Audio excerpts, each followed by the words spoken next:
Rocking out. I'm George Balekji. We got a packed show for you guys today. Patriots' final preseason game is this Sunday. Final preseason game in the NFL. Yes. Regular season around the corner. We're going to say what we want to see in the preseason game. And then later on in the show, we'll do our own cutdowns. I'll go through and give you my 53-man roster. Me being the GM, Trav being the head coach in this situation. Ad-libs. We'll go through there. And we heard a lot about Jerod Mayo, about the collaborative approach on how Drake Maye will be brought into the starting role. Yep. Alex Van Pelt, the offensive coordinator, spoke as well. So we'll dive into their quotes and what they had to say to the media to go on how they're going to be bringing Drake Maye along. And finally, we have our Nesson Kickers Mount Rushmore as well. Kickers? Let's get right into it, Trav. Well, first off, Trav, how you doing today, my man? Well, you know how I'm doing. You just said it. Kickers. It's the final weekend of the preseason. Yes. College football is upon us. The regular season of the NFL is right around the corner. GB, I'm fired up as I always am, but even more so than usual today. Yeah, that's a nice prelude to next week on Boston Center, the chat. Wherever you're listening to your podcast, Spotify, Apple, Amazon Prime, for Foxboro Rush, like, subscribe, rate, and review. Nesson YouTube, Nesson on Twitch as well. Boston Center, the chat next week. We will have Connor Rogers coming on talking fantasy football. We'll have Ben Stevens of Sports Grid coming on to talk college football. And here on Rush as well, we'll continue our AFC East preview. Connor Rogers, he covers the Jets with SNY. He'll be on the show as well. Love it. And you know what? I love my draft stuff, Trav. Yep. Connor's upper tier, man. Like, I text him when I have questions. We'll get into the convo with him on Drake Maye and how long he thinks the timeline is as well. But we'll have a better outlook on Drake Maye. Once the final preseason has come and gone. Patriots are playing the Commanders on Sunday in Washington. Their only road game this preseason before they open up on the road in Cincinnati. T, what are you hoping to see about this team? Final game of evaluation. What do you hope to see and learn in their final preseason game? You know, it's a bit of a cop-out how I'm feeling. No, it's not. Yeah, it is. And here's why. There's a ton of positional battles, and we're still trying to sort out the offensive line, which I know, you dream about at night. You love offensive line talk. But here's why I say it's a cop-out. Even though there's positional battles, even though we're trying to sort out the offensive line and figure it out, all I care about is Drake Maye, man. That's all I care about. That's fine. It's not a cop-out. It feels like a cop-out. It's not. Because there's other things. Obviously, Drake Maye is the headliner, right? He's a quarterback, QB1, or we'll see, QB1 in waiting. But, man, there's a ton of things to look at, including, as we've talked about throughout the preseason, continuing to evaluate Jerod Mayo and company, these rookie coaches. But, man, all I find myself giving a damn about is Drake Maye. I want another game, even better than what we saw in the last preseason game from him. Because you know why? Then I get closer to being right, which is what I'm all about. I just think, I'm going to be honest with you. If Jacoby comes out, now Jacoby looked bad last preseason game. Let's just face that. The interception was terrible. Yeah, but we know what he is. We know he's not bad. We know he's not great. Doesn't turn the ball over a ton. That was a bad turnover. Hello. So even if Jacoby's bad, good, indifferent, it doesn't matter because we know what we're getting anyways. What I need is another really, I'll call Drake Maye's performance last preseason game good. I need a great Drake Maye performance now. I need him to be better. I need him to be more electric. I need him to be what I've been saying all along, that he's a shot in the arm. This is the most boring, wet blanket damn offense you've ever seen. But when Drake Maye is in that game, it's Red Bull. It's Monster Energy drink. Like, he brings something. I need to see that again. And I believe we will. And, George, I believe if we get that to the level that I'm thinking we're going to get, we have a discussion before week 1, which is all me and you want, my friend. We have plenty of time to argue about when Drake Maye should start, and he's just going to make it harder for all the coaches, all the evaluators, you, and everyone else that's in the camp of rest, sit him, let him learn, let him. No. If Drake Maye plays well in this last preseason game, forget well. If he plays great in this last preseason game, which I believe he will, he's going to make it a great, great race between now and week 1 in Cincy against the Bengals. Look, man, I don't think it's a cop-out at all to be watching Drake Maye. But you're right. It has to be the watch on the offensive line. Yes. Especially with the lineup that we saw today at practice, actually, because Vidarian Lowe left practice with an injury, and there's a trickle-down effect you're going to see. And I'm not to pat myself on the back, but I'm going to. Do it. Because how I slotted it out would be you'd see Mike Onwenu go to right tackle, Chuks Okorafor go to left tackle, Yep. and then you see Layden Robinson, the rookie, go to right guard. Alex Barth reporting down from practice today. He's with 98.5 The Sports Hub, but he put out on Twitter, that was the offensive line. Left tackle was Chuks Okorafor. Left guard was Sidy Sow. Center's David Andrews. Right guard is Layden Robinson. Right tackle is Mike Onwenu. Right. So you have a guy that's played 6 career snaps starting at left tackle, a rookie starting at right guard, and then a second-year player starting at left guard. Now, credit. David Andrews is at center, and Mike Onwenu has played over 1,500 career snaps at right tackle, whereas predominant side of playing on the ball and aligning is on the right side of the line of scrimmage. But also, Alex Van Pelt spoke about it, where they hope to solidify who their final 5 offensive line unit will be after the preseason game. This isn't the 5 they want. Right. The 5 we've seen, majority of camp, has been Vidarian Lowe at left tackle, Chuks Okorafor at right tackle, Mike Onwenu at right guard, David Andrews at center, and Sidy Sow at left guard. And they keep talking about it. Elliot Wolf, Jerod Mayo, Alex Van Pelt, everyone talks about you want to see the best 5 unit, the best 5 unit. Sure. Not the most 5 talented guys, but the 5 that play together the most. They haven't seen that because they were still experimenting. What did I say after the last preseason game, T? Vidarian Lowe at left tackle was playing into the third quarter. Yeah. That says to me they still don't like what they see at that spot. They need him to get as much practice and for them to have as much film on him at left tackle as well. Yeah. But it's also the volatility of this offensive line. When Vidarian Lowe goes down, you see that trickle-down effect, how it affects everyone else. If Sidy Sow goes down, Cole Strange is trending towards being back in September, but we don't know. Right. And if David Andrews goes down, all right, Michael Jordan's been good at center, taking a lot of reps, or Nick Leverett, sure. but there's still not a lot of depth there. Yeah. They have to be comfortable with what they have in the 5 guys in front of them because they can't have. Now, Drake Maye is athletic enough to do it. You saw the flashes against the Eagles. But when you're doing it in this schedule they have, with 3 of their first 4 games on the road to start the season. Tough games. And against defenses with good defensive lines. Yep. Right? Yep. They can't afford this to happen. So that's why I have to watch the offensive line. For me, really, is Chuks Okorafor good at left tackle or serviceable?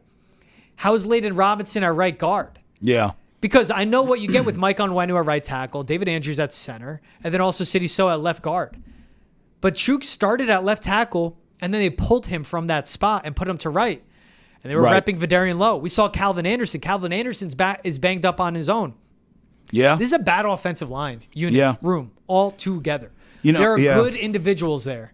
But they still don't have a left tackle. They still don't have a right tackle right now. Right. And we've seen it through practice. We've seen it through training camp. We've seen it in games of defensive linemen breaking through unchecked.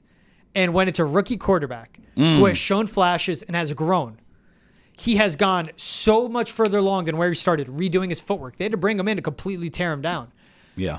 But you know what I say about it, T? My big thing is, with the progress they've made of Drake Maye, we don't want to see him digress back to UNC which Drake Maye. We've seen with quarterbacks that teams that rush them. I mean, we've seen it right in the division for years with the Jets come to mind. But it's funny, every time you talk about Lowe, I always defer to you with offensive linemen, as you know, because you love this stuff. But when the coaches talk about him, they're like, well, we're just trying to get his hand placement right. If we can get his hand long arms, if he learns to do that. Like, George literally told you this guy shouldn't even he should be a backup. He should be a perennial backup in this league, let alone a starter. But I think about this too, George, which is, in a sense, it's a cut your nose to spite your face situation here with the Patriots and other teams around the league. Here's what I mean.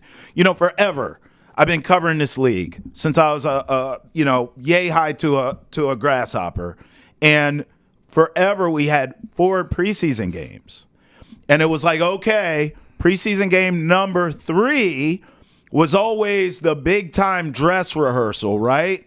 And you sorted everything out, you worked all the bugs out, right? And then that 4th preseason game, no one who mattered played, and it was for the guys trying to make the team.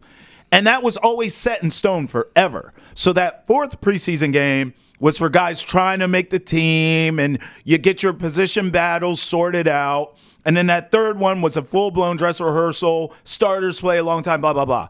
in this new world order now with the NFL where you only have 3 preseason games, it kind of screws you a little because it's like, listen to all the questions you and I both have. Now, granted, I say mine's a cop-out because I'm on Drake Maye, but there's obviously a ton of questions with this team, particularly at the offensive line. We haven't even talked about this yet, but how about wide receivers, for God's sakes, right? So now it's like, all right, this is the last preseason game, so guess what happens? You don't get all the answers is what happens. You don't get all the answers to the test. So we're going to leave this final preseason game, George, with still more questions. Maybe more questions than answers in a lot of ways. That's why I say it's a cut your nose to spite your face situation for the Patriots and other teams in their same position. You just don't. I get it. For fans, it's great. There's more regular season games, more ratings, more money for the NFL. Like, I understand why we cut back on the preseason, but for the sake of this convo, George, this is where it hurts you. No one ever talks about that. Yeah, it's all good, right? More money, more this, more that, more exposure. But, you kind of also stunt your growth when you're a young team trying to figure it out with just these 3 preseason games, George. No one ever talks about that side of it. Let me piggyback off that. All right. And you won't like what I'm going to do with it, but I'm going to make another point on why it won't be Drake Maye week 1. Okay. But as a preseason, and even going back to when 2-a-days were eliminated, a guy like Bill Belichick, who is a genius, always said the regular season is an extension of the preseason. Right. The Patriots are still going to be evaluating their offensive line. So again, Drake Maye could be ready, right? Jerod Mayo said he 100% is ready to run a huddle. And Alex Van Pelt himself has said, I can throw multiple play options his way with multiple cadence and multiple audibles, and Drake Maye spits it back out to the offense seamlessly. Yes. They applaud him for how well he can take in a play call and spit it out. Go watch Hard Knocks. When Brian Dable was grilling him with a play call, he did it. And when he was asking what's tundra, he knew what it meant. Yes. Everything like that. The extension of the preseason, when you have an offensive line that's in question, at Cincinnati versus Seattle, at New York, at San Francisco. You have a Luan Arumo defense with 2 great pass rushers. Seahawks, they got a good front 7, good corners. Yeah, they're coming here. I think that's a win for the Pats. They do. The Jets, one of the best front 7s. We'll see what happens with the Sun. Niners. And then the Niners are the Niners. Yep. Again, this extension of the preseason and their offensive line not healthy, they're still going to be evaluating that group of 5. And if they are losing games because of their offensive line, we will not see Drake Maye, Trav. Yeah, listen. Here's the thing you don't do. You don't give me credit for certain things. I've told you from the beginning, I will push back on he needs a redshirt year because he's not ready and he needs to develop. He needs to hold the clipboard to learn. I push back on that. I push back on, he doesn't have a true number 1 wide receiver. Neither did Tom Brady, except for 1 year. And now it's Edelman, I don't want to show disrespect to Edelman, but Edelman was developed. Edelman did not come in his damn league a number 1, right? Yeah. So I push back on both of those. The only thing I've never pushed back on you on for 2 reasons is the offensive line stuff. Number 1, and more importantly, is that you care. I don't give a damn about an offensive line, so I can't even speak to it the way you can. So I've told you from the beginning, I'm not going to push back on that because you know more offensive line than me, not because I don't know ball, but because I don't give a rat's ass about the big hog mollies up front blocking. Okay, just block. You got one job, like a kicker. More on that later. The second reason is this.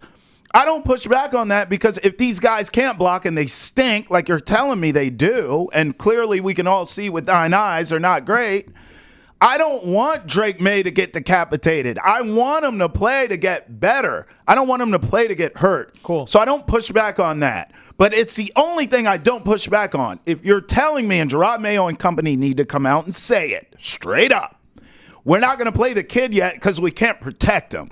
Okay? Jacoby Brissett is a veteran in this league. He's our sacrificial lamb. Here you go. Then I'm cool.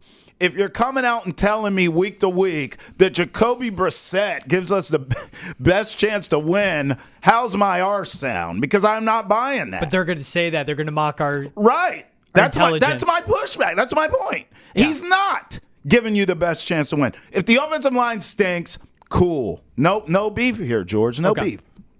Let me get into it. I'll finish up what I'm looking for, then we'll move on to the quotes because you will like that, Trav. All right. And what you just mentioned does play off what Alex Van Pelt and Jerod Mayo both said. What I'll be watching for, aside for the offensive line, obviously, who's going to be the 5th, 6th receiver on this roster? Javon Baker has to have a better showing than against the Eagles. Yeah. He's dropped off over the course of training camp. Yep. But that 5th, 6th receiver spot will be interesting with Kendrick Bourne starting the season on the pup. Also on the defensive line, especially on the edge, John Morgan, can you create pressures? Can you create hurries? Losing Judon, not adding anyone, there's going to be a spotlight on him. Sure. And finally, deep down the cornerback depth chart as well. Is it Isaiah Bolden? Is it Sean Wade? Marcellus Dial, does he start the season on the practice squad? But that's a guy that brings a plus in special teams. We'll see there. And Joey Sly versus Chad Ryland in an actual game situation I'm interested in watching. All right, so let's get into it on talking on who has a final say to be the Patriots starting quarterback. Because it sounds like it is a collaborative approach, but Jerod Mayo was asked, and there were a few questions the other day said to him. So this one was, with cuts looming, who has a final say to make those cuts between you and Elliott Wolf? He said, Elliott and I are on the same page. I hope it's that way. The final say-so is Elliott. We collaborate on everything. He collaborates on a little bit of scheme things. I collaborate with him as far as evaluation, but I lean on experts in that world, and Elliott is that guy. Then later asked, in terms of the starting quarterback decision, would you say that you have final say with that? Or is that another thing where Elliott has the final say? Jerod Mayo said, the players that go on the field, I would think I have final say. Once again, I know I've used this word a lot. We will collaborate on that. Yeah. Finally, when it comes to the quarterback, is it Alex Van Pelt's decision who the starting quarterback is? Jerod Mayo said it's between Alex, myself, Elliott Wolf, and the rest of the offensive staff. I think our goal is to put the best team that we can out there. That's a lot of voices. That's a lot of cooks in the kitchen. I will get into Elliott Wolf's quotes later and Alex Van Pelt quotes in a little bit. Jerod Mayo, you're the head coach, man. You should have final say. But you're a defensive-minded head coach. So you do defer to the experts in that sense. Part of being a head coach is delegating. Yeah, but that's not fair, George. It's Alex, myself, Elliott, and the rest of the offensive staff. George. This is what the room should be, Trav. This is what the room should be. Jerod Mayo going up to Alex Van Pelt and Ben McAdoo and saying, what do you see with him? Has he come along? Can he handle a full-on playbook in game day? And they go, yes. Okay, then he goes into another room with Scott Peters and Alex Van Pelt. How do we feel about this group of 5 up front? Can they protect him? And they go, no. And he goes, all right, that's it. But all these voices, and Travis, you know what it's going to be coming down on, right? When that decision is made, when Drake Maye starts, this will either, and if it's successful, Jerod Mayo will be applauded, and if it's a disaster, Jerod Mayo will be ripped. Yeah. You're the head coach. You were the pre-selected guy by Robert and Jonathan Kraft. Yeah. You were crowned before Bill Belichick was run out of town. It was baked into your contract. Yes. This is what comes with the territory. And to Robert Kraft and John Kraft, and Robin Glazer, you want to pre-select your head coach? Make sure it's someone that can make a decision on a starting quarterback. That's why I wanted, if you had someone that's been through the ringer, or you bring in an offensive-minded guy. But it's this guy. Dave Canales. Look what he did with Geno Smith. Look what he did with Baker Mayfield. George. It is Jerod Mayo. And this is what happens, and this is an indictment on ownership, when you pre-select your head coach. Yeah. Because the last thing the Crafts could have ever done is walk back on tapping Jerod Mayo as the next head coach, putting it in his contract, and then walking back on that. Yes. Okay. Man, there's so much to unpack here. Let me first start with I agree with you in totality, okay? I believe you and I were on record, actually, at the time of because I remember the Jerod Mayo introductory press conference and all that jazz. And you and I were both on record, if I remember, we liked Ben Johnson with Detroit. We liked a couple offensive guys. But he couldn't be plugged from Detroit. The price but must have been rich. I'm saying what we wanted. I got you. Just me and you. Yes. We were in other words, we were naming offensive minds. Ben Johnson, yes. Bobby Slowick, yes. Dave Canales, yes. Even Shane Waldron, who's with Seattle, is now the OC of Chicago. We both That's named another guy. Them. Yes. Because end of the day, and I'll let you go, Trav. No. Look at Miami, look at Green Bay, look at San Francisco, look at Minnesota. Yes. You know what's great about those situations for those quarterbacks that flourish? Offensive minds. The playbook's not going anywhere because he's the head coach. That's right. Bobby Slowick and CJ Stroud, watch what happens to CJ in year 3. Yes. Look at what happens with Baker Mayfield this year with Dave Canales gone, and watch what happens with Bryce Young. Yeah, we've and seen watch it. what happens with Geno Smith with Shane Waldron and Dave Canales gone, and now Shane Waldron in Chicago. Okay, go. That's why I said I agree with you. Yeah, we saw it with Steichen, right? I want to explain. Philly. I want to explain to our friends that listen. Sure, but my thing is this: we agree there, right? But here's our disconnect, bro. We can't go back. So it's Jerod Mayo. Yes. Okay, fine. Yep. I don't have a problem with the collaborative, with the communicative. I mean, bro, how long did Belichick do what Belichick wanted to do? And ran everything himself. George, I'm not going to put you on Front Street. I'm sure you've dealt with this, but I'm not going to put you on Front Street. But I'm sure you've had friends that have dealt with this. I've dealt with this personally, and I've had friends that dealt with this. When you get out of a long-term relationship with a partner. Thank you for not putting me in this one. Right? I'll put it all on me. When you get out of a long-term relationship with a partner, and you're single again, and you're single, ready to mingle, how many times have you or friends that you've observed gone the complete opposite of what you had before? Hell, I think it's human nature. That's what this is, George. Yes, I agree with you. They should not have gone defensive-minded. Neither one of us wanted them to go that route. In fact, if I recall, you and I both, if they were going to go that route, said, do someone from the program. Get a Mike Vrabel who has experience. They didn't do that. Okay, well, they didn't do it. So what I'm not going to do is keep talking about the offensive guys that they let walk out the door. They're gone. So it is Jerod Mayo. It is a Belichick disciple. It is a defensive-minded coach. Don't love it? It's a reality. But here's what we can do. By we, I mean Patriots. We got to go collaborative. We can't have a grump. We can't have a curmudgeon. We can't have a guy who says my way or the highway. That's what they're doing. You got to go communicative. You can't have a guy that just is going to do whatever and not even communicate to you and just mumble some BS. I mean, we've talked on this show about how Jerod Mayo talks too damn much to the media. He's too transparent. George, this is a reality. So when Jerod Mayo says these comments, yes, of course, we all of Patriots Nation give the side eye. Like, man, who's running the show? But this is what they signed up for. This is what they want. This is the plan. So here's what I'm going to do. Before the season starts and we play a real down of football, not this fake football we're getting in the preseason, I have to give it a chance. I can't go into this saying, see, who's making decisions? No. Okay, we'll do it your way. You know what cures all? Winning.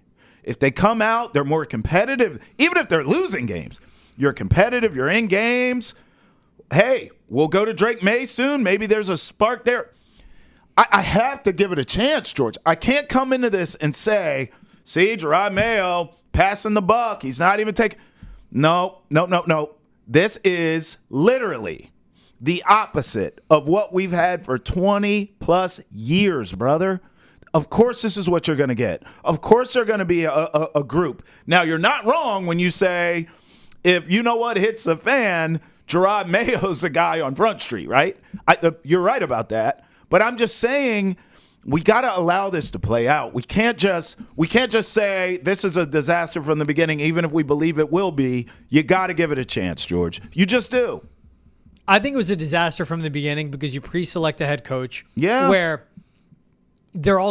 he was not expected to be the head coach in 2024. Right. He was expected 2025 when the record is broken by Bill Belichick. And the reason you selected this head coach is because you are Robert Kraft and you wanted some BS storybook ending of Bill Belichick breaking the record, right. Greatest coach of all time, and then retiring as a New England Patriot, bringing Jerod Mayo. Right. He passes him the torch, yep. but then Jerod Mayo takes over. Yeah. When Jerod Mayo wasn't ready to be a head coach. Yeah. Right?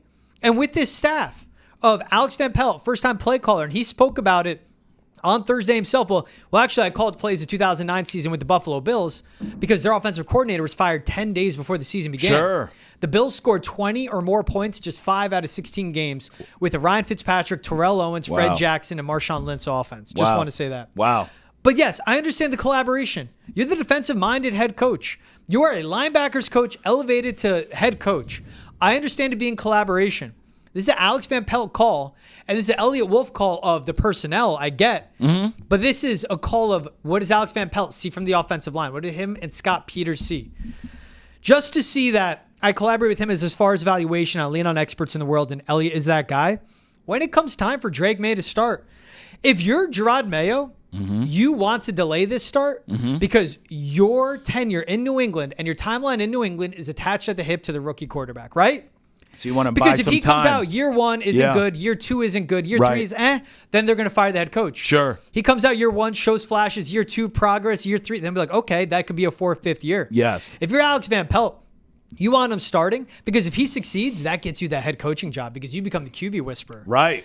It's a collaborative effort, and I get it. But for Jerod Mayo, you're the head coach. You should make the call, and that's what comes with it of when the quarterback starts. Yeah. You take in the diverse opinions of Elliott Wolf and Alex Van Pelt. I understand that. Based on what, George? He doesn't have any GDAM experience. And that's why he shouldn't be head coach in a situation like this. But we can't go back, right? So he is a head coach. So he is. You're the head coach. It falls on you. The success of your tenure is how do you get the Patriots out of rock bottom, where they've sucked for the last 4 years, back to being a playoff contender and resurrecting them with a rookie quarterback? It's your call, Jerod Mayo. You need to make the decision. I don't know. You run this ship. I don't think it's fair. I don't think that's fair. He doesn't have the credentials. Now, again, let's stop down. We agree. We don't need to argue about if he should have been hired, but that's not the discussion here. The discussion is who's it on? Whose weight is this on for the decisions that are made? I think it should be collaborative because he doesn't have the experience. I don't want Jerod Mayo running the show, per se. We saw that with Bill Belichick. They're trying to get away from that. And by the way, Bill Belichick had hella experience. You know what it reminds me of, bro? This is like deja vu. When all the drama went down with Ime Udoka and the Celtics were in this position of like, what are we going to do? And everyone knows if they had just waited, you know, maybe Missoula's interim, and then you get to the offseason and you bring in an experienced big-name coach, no one would have batted an eye. I remember Doc Rivers' name being thrown around at that time once you got to the offseason. But what they did was they brought in Missoula, and they said, this is our dude. And they stood by him, and they put him in positions to be successful. And you and I mean, my God, we ripped this guy a new one at every turn because he was so green and he was making blatant mistakes. Yeah. I mean, you and I called all this stuff out on air, but he did show improvement last season. He did. They won a title, and now Missoula's like, okay, all right, he's a guy. You got to give this stuff a chance. I'm not saying Mayo's going to be Missoula because Lord knows he doesn't have the talent that Missoula inherited. Yeah. I get it. But I'm just making the comparison of I don't think he should have all this weight on him. And Lord knows when Missoula took over, Brad Stevens and others were holding his hand. He had Sam Cassell. He had some of the best assistants in the league. You got to help. You got to put people in position to be successful. And I don't think it's fair, just me, even though he's a head coach. I don't think it's fair to say, well, I mean, it's got to be on someone. Jerod Mayo's on you. No, it should be collaborative because none of them know what the hell they're doing. Elliott Wolf, I mean, my God, you want to talk about pressure? Look at his family tree, bro. You don't think that's right? He's got to deliver, George. All these guys need to deliver. The pressure should be on all of them. It should be collaborative. Yes. He talks to Alex Van Pelt, and he talks to Scott Peters and the coaches, and he goes to Elliott Wolf. That's all I'm saying. And he thinks about it. But it is his final say. It should be his call. It shouldn't be up for vote. Because as a head coach, when you are elevated to that position, you are the CEO, you are the president, you are the face of a franchise outside of your top players. Right. That is your call.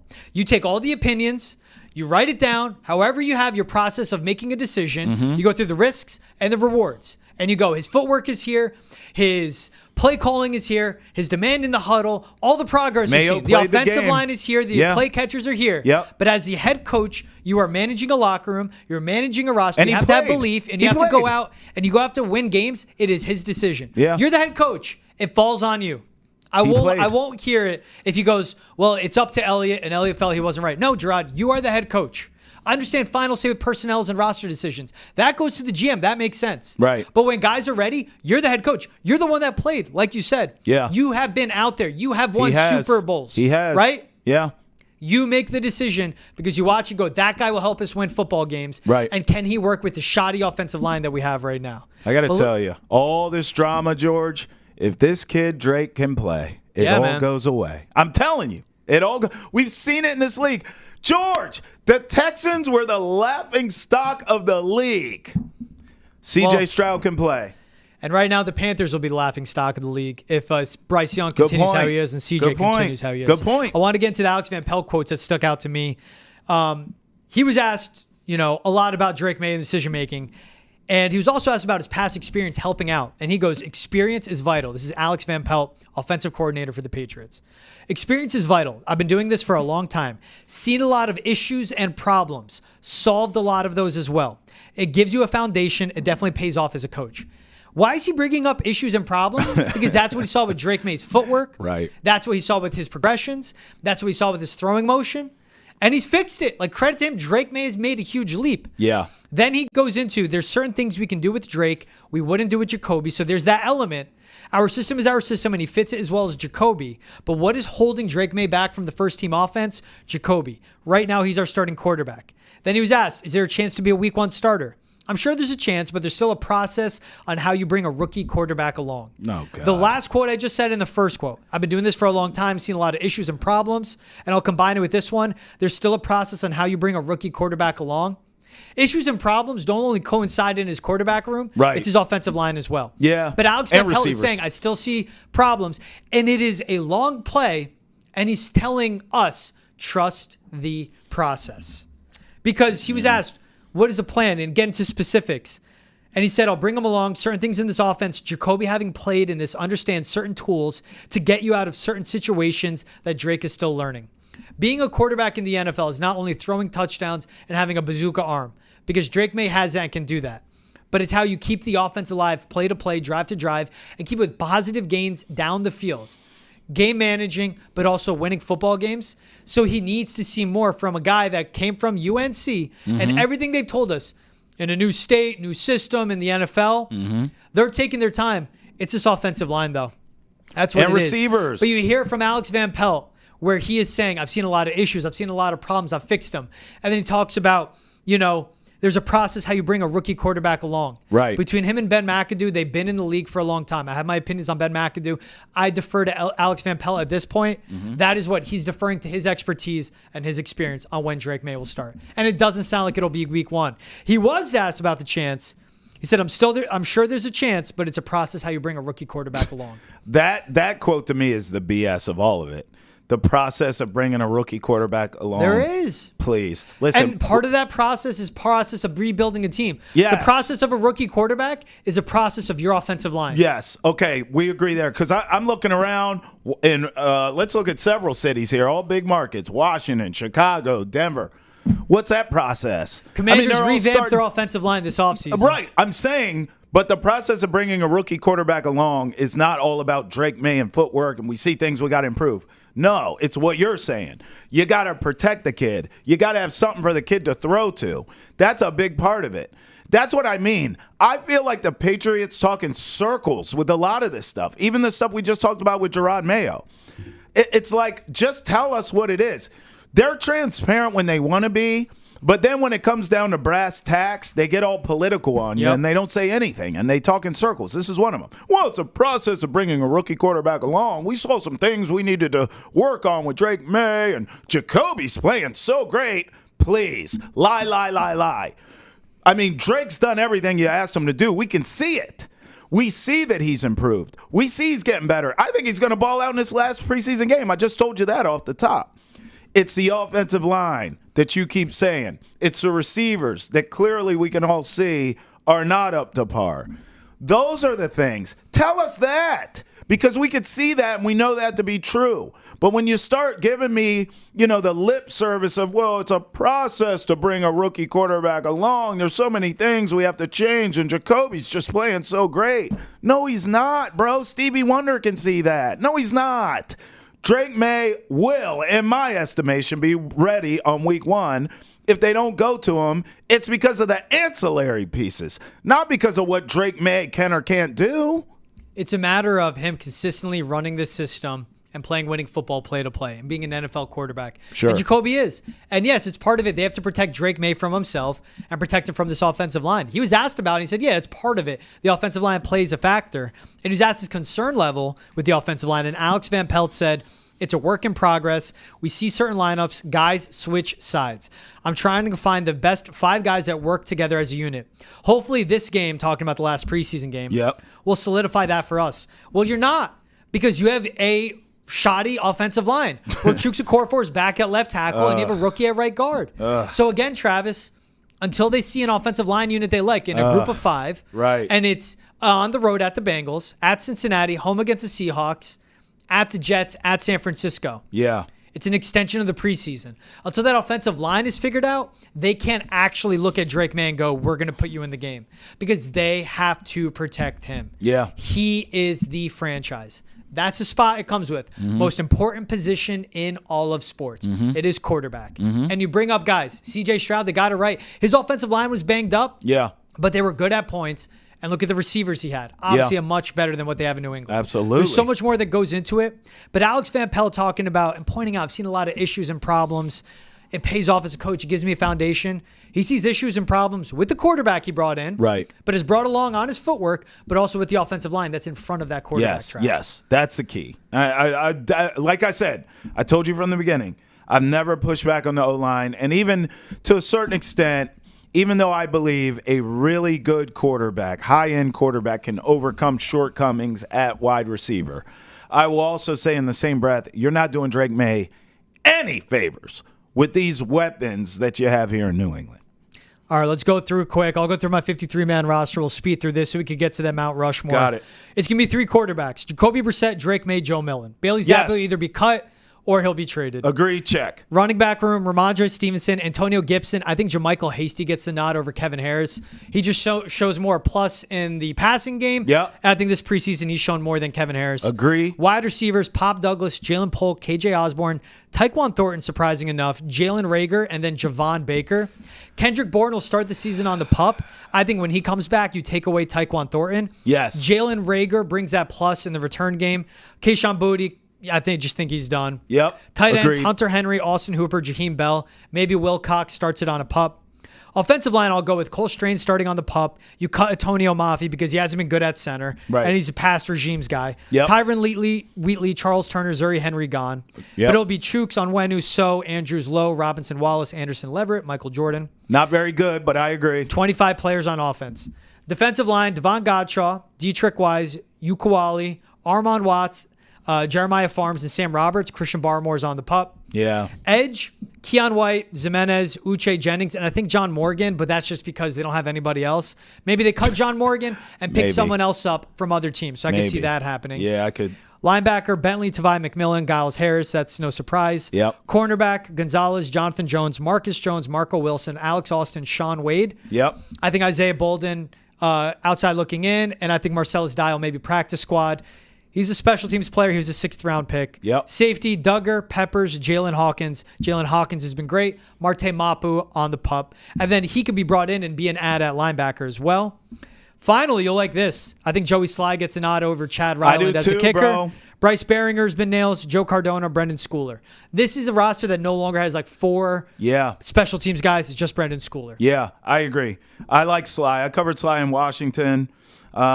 He's been better. I mean, all through camp, his percentage is better. Yeah. And Chad Ryland's just inconsistent. You need something at kicker. The one reason you keep Chad Ryland, he gives you a better chance at losing games than Joey Sly does, and you want a good playoff What's spot. the strongest position group out of all these? I mean, we just went down the roster, right? I think corner or maybe safety. Secondary. Let's just call it secondary. Duggar, Peppers, Jalen Hawkins. I go safety. We agree. If they had Judon, it would be edge over that. Yeah. But yeah, it's just... I think the secondary is good, George. Corners and safety combo platter looks pretty good. But are you going to be able to generate a pass rush? Because guess what? I mean, it doesn't matter how good your cover people are. If you're not generating a pass rush in this league. Yeah. You know what, though? DeMarcus Covington, his defense will see a lot of blitzing. So it's not going to be a lot of wins with a 3 or 4 man pass rush. Right. It'll be bringing the heat. Schematically. Hand is forced without Judon and Barmore being there. Right. But also that's what DeMarcus Covington brings into his game. Right. All right, let's get into it. Ness and kickers, Mount Rushmore. Oh, God. The Mount Rushmore, it's Adam Vinatieri, the GOAT, no duh. Justin Tucker, the GOAT, other GOAT, no duh, but with less rings than Vinatieri. Then Morton Anderson and Steven Gostkowski. To me, it's a Mount Rushmore of two guys. Vinatieri, 4-time Super Bowl champ. Obviously, he had the game-tying field goal in the Tuck Rule game to send it to OT. Then the game winner, clutch. Field goal final play for the Patriots' first ever Super Bowl win. Field goal against the Panthers in the 32-29 win. Field goal and 3 extra points in the 24-21 win over the Eagles. So it's just 3 Super Bowls. And he's 3 for 4 with the Colts over the Bears. And then Justin Tucker's just nails. Okay, I'll keep talking. Morton Anderson, I mean, he kicked from 82 to 2007. That's insane. Gostkowski, part of 3 Super Bowl winning teams. I boo him off. I put on Garo Yepremian. Who? He was the kicker for the 72 Dolphins, only undefeated team. He's Armenian, Trav. Give me a break. All right, respect. Come on. I expect you by now to know if you hear Yepremian. Yeah, facts. When I start to do an accent. Facts. Here, lesson. I-A-N-Y-A-N. At the end of a last name, they're Armenian. Respect. Okay. Well, you got me on that one. Listen, all these resumes you just laid out, I first want to say, I respect them all. They're all impressive. Comma. Bro, I mean, you don't tackle. you don't cover anyone. I mean, you don't hit any A gap, B gap, C gap. Do you even shop at gap? I mean, you just kick. Bro, we're all practicing 2-a-days, sweating. I mean, getting hurt, getting tackled, tackling, getting cussed out by coaches. What do? You're over on the side with a net and a holder for the ball. Kicking. You kick. That's what you do. You kick. So forgive me if I'm not coming with a bouquet of flowers to tell you how great you are when you got one job. What are the guys in the trenches doing? I mean, getting concussions and broken limbs for the team, sweating for the brothers, bleeding, crying, blood, sweat, tears, and years. And you're over on the side, stretching your hammies, kicking the ball.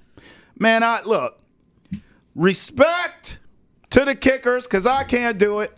So I always have respect for anybody that does something that I can't do. But damn it, man, we're doing Mount Rushmores now for what? Kickers? Are we doing punters too? Is that next? Are we going to do a Mount Rushmore for the water? No, what? People we'll that bring you water? Hey, are we going to do towel people that bring you the towels to wipe off? Are we going to do, Mount Rushmore for Uber drivers and bus drivers? You kick, bruh. I mean, sorry. Call me a hater. Hell, I am. You're okay? A hater. I am. I'm a client and the president. But damn, I mean, you just kick. I'm supposed to celebrate that? I ain't doing it. With the new kickoff rule, they will be tackling more, Trav. Oh, great. Hey, I'll say this. Joey Sly, he's built like a linebacker. I know, he's a big dude. He's a big cat. You know what we could see? We always see rugby players make the crossover to the NFL. Yeah. But a good rugby kicker, because rugby players know how to tackle. Do they kick that far though? They don't really kick like that. We'll figure it out. Just get a strong leg. Well, you don't have to kick far. You have to be precise with the new kickoff rule. You need it in the landing zone. Yeah, true. There we go. Now you can open it. See, now it's not all about touchbacks anymore. They want more returns. But you have 11 guys that can make a tackle. Okay, so in the new age of football, maybe I'll put some respect on the kicker's name. But as far as Mount Rushmores for kickers and punters, you can miss me with it. Hey, man, you have a kid. You always talk about. I always tell you full college scholarship. Soccer player. Start teaching them how to tackle. Yeah. Teach them how to kick. Yeah. Scholarship. I know, man. I told you this off camera, but I'll be honest. You know I hate Duke more than anything. My worst nightmare is that my kid gets a scholarship to Duke to kick. Yeah, now I'll take it. Your kid goes to college for free at one of the best universities in the world. My God. I'll take it. With all those Fortune 500 board members being Duke alum. I'm not going to tell them to not go. I'm not going to tell them not go. But I'm not going to lie, George. Internally, I'm going to be going through some things. No one like you, Trav. No one like you. That's it for Foxboro Rush. We'll see you guys. Special episode dropping Monday. We'll go through our previews all throughout the NFL. Make sure next week we have Connor Rogers joining the show. We'll talk Jets. We'll talk Bills as well. He's Travis Thomas. I'm George Balekji. We'll see you guys Monday morning.